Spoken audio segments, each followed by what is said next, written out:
Hello అందరికీ నమస్కారం అండి. ఈ మాస్టర్ జీ ఎడ్యుకేషన్ ఛానల్.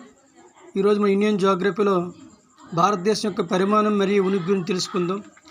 ముఖ్యంగా భారతదేశం ఎక్కడుందో మనం తెలుసుకోవాలంటే భూగోళం పైన మనం 0 డిగ్రీస్ అక్షాంశాన్ని మనం భూమధ్య రేఖగా పేర్కొనవచ్చు. ఈ భూమధ్య రేఖ భూమండలాన్ని 2 సమాన అర్ధభాగాలు విభజిస్తుంది.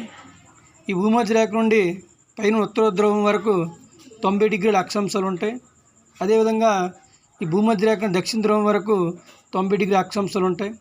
సో ఈ ఉత్తర అక్షాంశాలు ఇక్కడ నుండి భూమధ్య రేఖ నుండి 90 దగ్గర దక్షిణ ధ్రువం 90 మొత్తం 90 180 ప్లస్ భూమధ్య రేఖ కలిపి 181 రేఖాంశాలు ఉన్నాయి, అక్షాంశాలు ఉన్నాయి.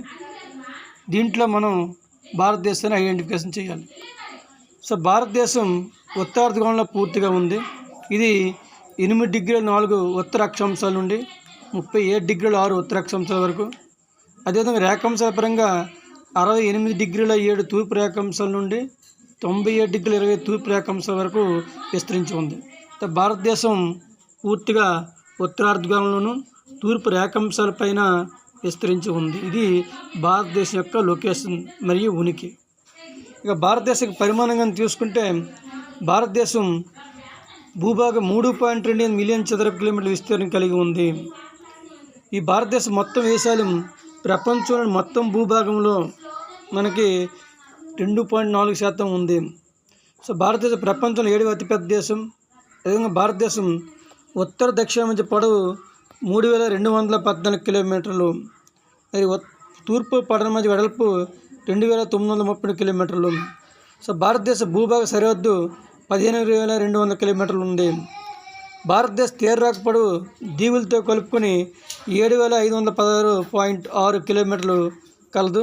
అదేవిధంగా భారతదేశంలో అధిక తీరరేఖ గల రాష్ట్రం గుజరాత్, ఇది 1054 కిలోమీటర్లు.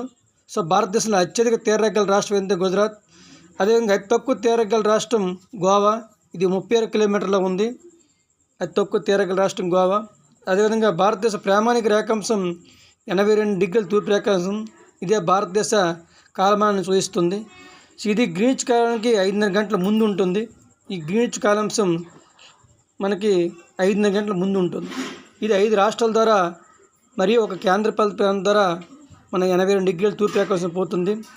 సో ఉత్తరప్రదేశ్ గుండా తీసుకున్న అలహాబాద్ పట్టణం మరియు వారణాసి పట్టణం తాకుతూ ఈ తూర్పు రేఖాంశం వెళ్తుంది. మధ్యప్రదేశ్లో జబల్పూర్ మీదుగా వెళ్తుంది.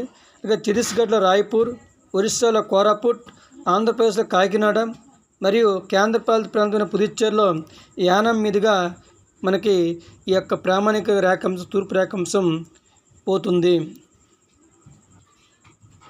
Thank you.